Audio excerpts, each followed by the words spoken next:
So we all know that in every Call of Duty that we play, or any game that we play, there's obviously a difference. Like when they come out with the first game, the second game, like Black Ops 1, 2, and 3, or Infinite Warfare, or Modern Warfare 1, 2, and 3. So we all know that there are different games with almost the same concept, but if you slowly look into the game, you'll see the difference. And you don't have to be a professional player to start understanding what the difference is in between each game. So this video is more of a review video if you guys like that sort of thing, because I thought it was important to actually start doing something like this, because I'd like to at least come up with how I feel this game is doing, whether it's good or bad, or how it's changing, or how it was, or how it isn't, you know what I mean? So the first thing I'm gonna base my comparisons off will be Black Ops 3, Infinite Warfare, and Black Ops 4. So we all love and hold Black Ops 3 dearly to our hearts. I love Black Ops 3. Black Ops 3 was like an absolutely beautiful game, and I loved it. I love Black Ops 1, 2, and 3. I love 4. But here are the differences between Black Ops 3, Infinite Warfare, Black Ops 4, and stuff like that. So the first thing I'm going to hit you guys with is the color scheme. Now, the color scheme, when I say that, I mean, okay, so when you play, have you guys ever played like Black Ops 2 and Black Ops 3 and realized, wow, when they first come out, they're extremely colorful, extremely vibrant, and like, it doesn't only go with the maps, it also goes with like how your players look, what kind of gear or armor you can get from your tiers, or armor that you can get when you complete stuff on the game. So usually, like for example, on Black Ops 3, you get these really colorful, vibrant pink, red, green, orange colors, and even gold was something that you could get in Black Ops 3.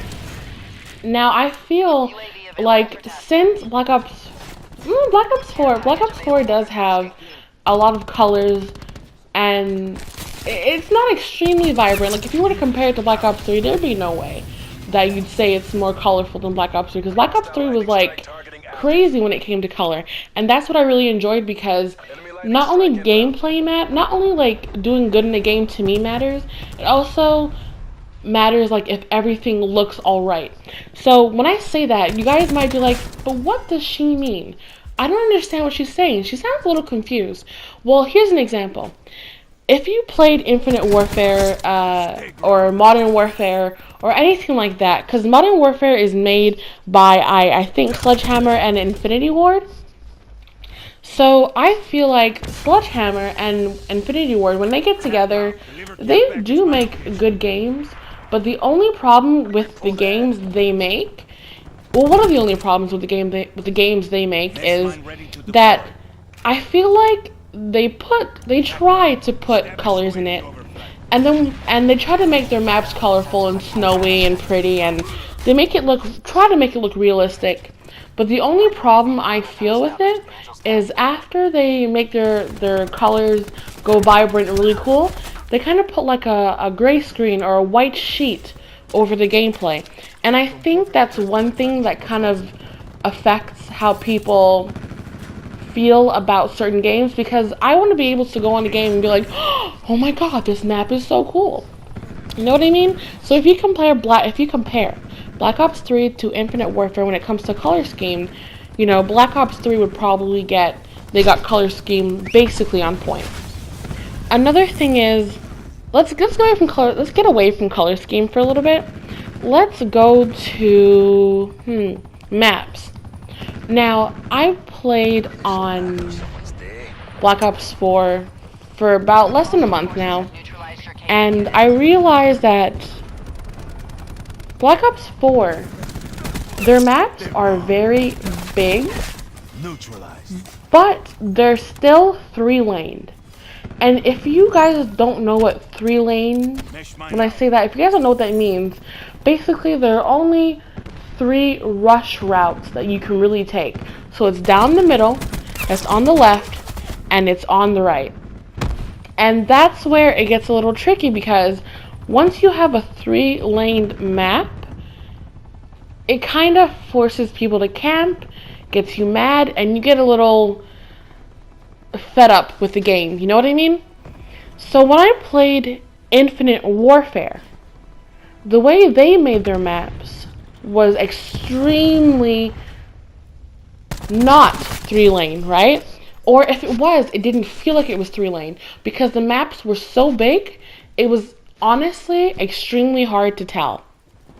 When I played one of the last maps on Infinite Warfare, I believe, when I played one of the last maps just to see how it was, they paid so much attention to detail and so much attention to what's in the map. Like if they were to make a theater map, like a movie theater map, they'd pay a lot of attention on how the map should have more than 3 lanes, how a booth in the corner of the map has so much detail. But one thing they lacked was the color scheme. So I feel like, hey, if Treyarch got together with Infinity Ward or Sledgehammer, whatever one, they'd do really good on making maps and stuff like that. I think that's one thing, the 3-lane, like I said, that's one thing that Call of Duty is kind of having trouble with. I think they should open up their options a bit more when it comes to maps. And I'm not saying, oh gosh, I am not saying make it like a Battlefield map, because a Battlefield map is way too big. But I'm saying that they should make it more accessible to other people instead of having people camp everywhere, if you guys know what I mean. Another thing that I want to touch on would be spawning. Now, I know that Black Ops 4 just came out recently, about a month now to be exact, a month and a couple days, or a month and a week. And I feel like the spawning is literally out of whack. Like, if you barely even step in or go too far past middle, the spawning just starts going crazy. People start spawning in front of you, people start spawning in back of you, the enemies start spawning beside you. It's so strange. And which, you know, I'm not saying the game can't improve, because I'm pretty sure that they will fix it. Because there's no way they're going to let their game stay like this. And I'm not saying Black Ops 4 is bad, it's just that the spawning is a little crazy. Because the amount of times that it can affect you would be like if you're a search player, or, not if you're a search player, but if you play team-based games, like TDM Domination, I'm pretty sure you guys have played Nuketown. Nuketown is actually, I can't even come up with a word for it. Nuketown is actually crazy, because I'm used to, like, weird spawning and stuff like that, but when you play on Nuketown, on this game, you just, like, your head kind of spins, because you don't understand what's going on and why they're spawning in front of you, and how can you just, like, don't you guys find it weird how you just sit there?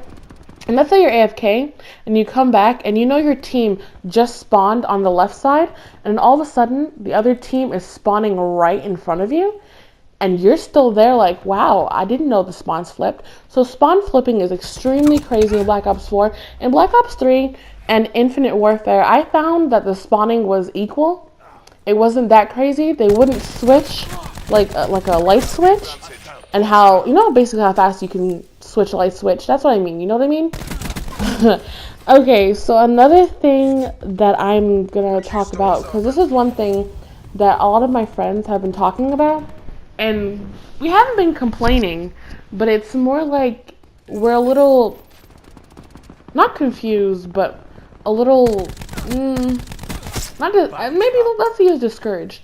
We're a little discouraged at the fact that matchmaking. Now, how I think matchmaking works is it's level-based more than anything. But how I hear it's supposed to work is you have to take these 3 things into consideration. So your network connection, your time of day, and your region, right? So basically for network connection, your local internet connection quality, which itself is subject to a number of variables, have effect on the matchmaking process. So that's if you have a high bandwidth usage. So if people in your house are watching Netflix or your girlfriend or your best friend is streaming Black Ops 4 in the other room behind you, that I hear it affects your matchmaking. If you have a low bandwidth, or if you're playing the game over Wi-Fi connection, rather than like connecting your PS4 to an Ethernet cable, because we all know that an Ethernet cable kind of gives you, once you hook up your Ethernet cable to your PS4, basically it gives you the best connection that your internet has, or that your internet can handle. So those three things. Oh, there's also region. I'm not sure how region works, but I did hear that at certain hours, depending on the local players and stuff like that, at certain hours the game peaks, and then at certain hours and certain hours in your region, the game has like a higher player count. So let's say maybe, I'm not sure what time they are, but let's say at 3 o'clock in the morning you have a lower player rate, that affects your matchmaking. But if at 3 p.m. there's a higher player rate, that also affects it. So those are a couple of things that I researched, and hopefully like that's just something that we can look at and try to figure out how us as like Black Ops players or Call of Duty players can figure out how all of that works, because I'd like to know how that works, because I just looked this up and I wasn't sure. To get to the end of the video, what I also want to talk about is how the Call of Duty franchise has been working. And I'll get more into that instead of explaining it now, but I'll get more into it in a second. So what I mean is, you have Fortnite Battle Royale, you have NBA 2K, you have WWE, and you guys might be wondering, why am I bringing up such random games and I'm making a Black Ops 4 video? Well, I'm going to tell you guys. So, as you guys know, Fortnite Battle Royale has been going absolutely crazy when it comes to views, when it comes to the popular count. Everyone at the beginning, we just wanted a break from Call of Duty. We wanted a break from NBA. We wanted a break from WWE wrestling, because we felt like the small changes they were making in the game were not suitable for us. And when I say that, basically what I mean by that is Fortnite was obviously something new. It wasn't a first-person shooter, and don't get me wrong, I do love first-person shooters, but just the fact that we could, buy different outfits and look different and have different challenges that were kind of easy. Sometimes were kind of easy, and some were extremely hard to earn things. But we wanted something different. We wanted something new. So what was going on with these games were that everyone was just looking for something new. Everyone felt like, for people who played Call of Duty, I kind of felt like after they came out with Black Ops 3, I didn't feel like Call of Duty, the name, failed. But what I do feel is that they made changes that a lot of people were just not happy with, or just not accepting. For me, when I used to play NBA, I'll go to a different game so you guys can understand what I mean.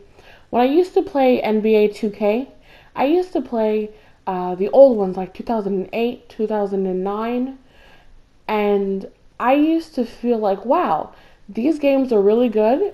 I'm not going to toot my own horn, but I was crazy when I played 2008. When I played 2007, 2009, I was crazy. I used to play all the time on my PS3 with my brothers, with my, online, with anyone, and I used to destroy. But then I gave NBA kind of a break, and then when I ended up going back to it, I think I played 2K16 with Ninja, and I played 2K16 with EvoLove. I played with both of them, and I started realizing, oh my gosh, the one thing that is getting on my nerves is the shooting. So before, I felt like you could just shoot and if you felt a certain way about it, it just, there was no meter. Basically what I'm getting at was the meter was destroying me. The whole shooting meter, and if you don't get it, like if you shoot and you don't get it in that meter, then your shot's not going in. A long time ago, they didn't have a meter, and I found that was more fun. I feel like meters on shooting is what's destroying their games. That's what it is. Seriously. So that's why I feel like people took a break from their normal games and went to Fortnite. Another example would be WWE wrestling. I used to play, oh, I remember the days. I used to play SmackDown versus Raw, Raw versus SmackDown, all those things. I used to play them like crazy. And again, you'll see what I mean. I used to play 2008, 2009, 2010. I think 2011. But I think after 2011, they started coming out with meters on how to do specials, meters on how to wrestle. You get tired faster. And I think 2K and NBA are made from the same people. So that's probably why that theme kind of ran in there, which was kind of upsetting because, like I said, that is, like, little details to every game can change a game completely. And I think that's ridiculous, to be honest with you. And I kind of want the old games back. I really, really do. Because they just felt better, if you guys get what I'm talking about. They just definitely felt better. The last thing, this is absolutely the last thing I'm going to hit on before I end this video. The last thing I want to talk about is Battle Royale. Now, you guys have probably heard that name, that word, sorry, not name, but the word, multiple times through each video you watch, through each gameplay you listen to, through each gameplay that you actually make, right? Now, one thing I have with Black Ops 4 is, I love it. Don't get me wrong, I love it so much. But one thing that really upset me was that they kind of gave up on making campaigns. Now, I know everyone who gets a new Black Ops or Call of Duty game in general, who gets a Call of Duty game, I know that you guys kind of like go straight to multiplayer so that you can get used to your guns right away and you can kind of feel what gun kind of makes you what kind of makes you a beast in the game, right? But to me, my thing was not only because I enjoy campaigns, because I feel like campaigns make you know the game a little more, but campaigns make you get used to each gun in the game. It doesn't have to be every single gun in the game, but it gets you used to each gun that there is in the game so that when you finally go onto multiplayer, even if you just play half of the campaign, when you finally go onto multiplayer, you kind of know what gun you're looking for and what attachments to put on it. Because I think in Black Ops 3, when you play the campaign, they had like a little, what's the word? Not a hideout, but like a little HQ place where you could, like a firing range almost, where you can test out your guns. Or that might have been World War II, but this is what I feel like it was. You can kind of test out your games with attachments. This is how it should be, actually. Let's put it this way. This is how it should be. I feel like you should have a little HQ. Whether you want to be by yourself or with a bunch of people, you should have a little HQ that you can go to, invite your friends or whatever, maybe play a little scrimmage match with your friends in the HQ, just to kind of test out the attachments and the guns, and you should be able to switch out the attachments in the HQ. So instead of playing custom games, you can kind of stop for a second, switch your attachments, whether you want FMJ or high caliber on your gun, and whether you want to take stuff off or add. You should be able to do that so that you can have a faster way to get used to the guns that you play. That's how I feel it should have been, or it should be, or it could be. So now when it comes to Battle Royale, Battle Royale was just kind of added into the Call of Duty community. Like, they decided, I'm pretty sure because they looked at Fortnite, and they're like, okay, so everyone seems to like the whole Battle Royale concept. And I don't hate the Battle Royale concept, but if you're a Call of Duty player like me that has played literally almost every Call of Duty, you want changes, but you don't want huge, drastic changes like that. So, the Battle Royale, or Blackout on Black Ops 4 is a little different. It's okay. I feel like they were trying to copy Fortnite a little bit, which is okay because once you see a game doing really good, you kind of want to make sure that your fans or the people who are playing Call of Duty are comfortable with the game. So when I play Blackout isn't bad. Let's get that out of the way. Blackout is more of a calm way to play Call of Duty.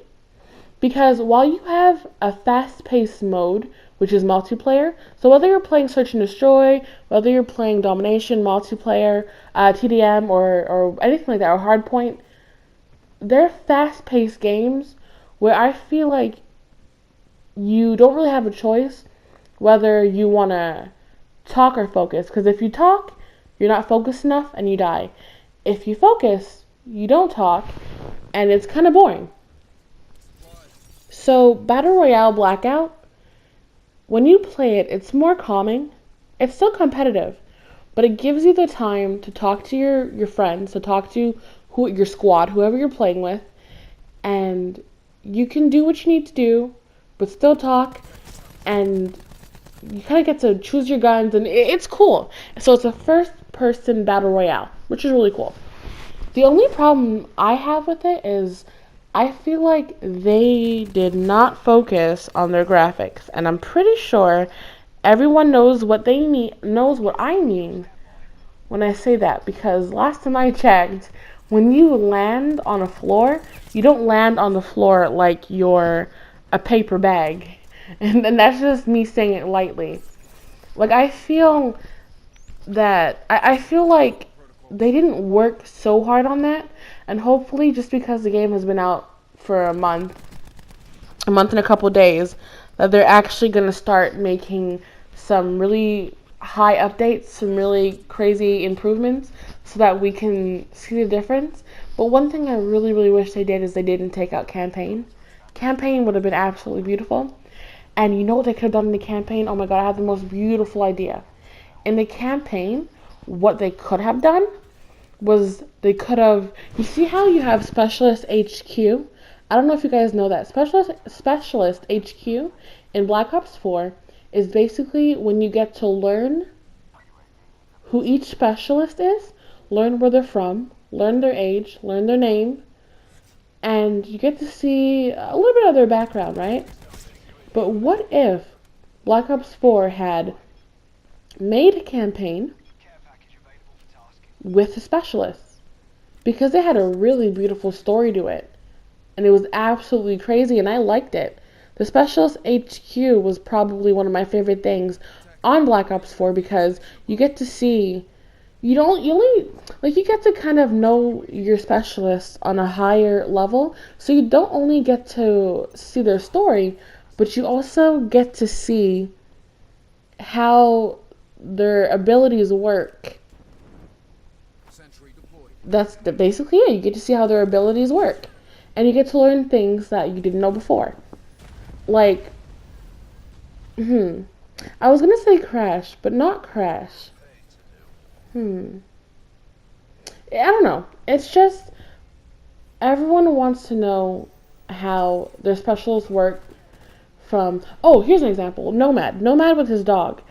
I might be just ridiculously stupid, and I didn't notice this, but what I have noticed was that you can basically either have your dog patrol, or he has other options. He can either stay there in a little area that you call him to, or you can make him just wander off and do what he needs to do.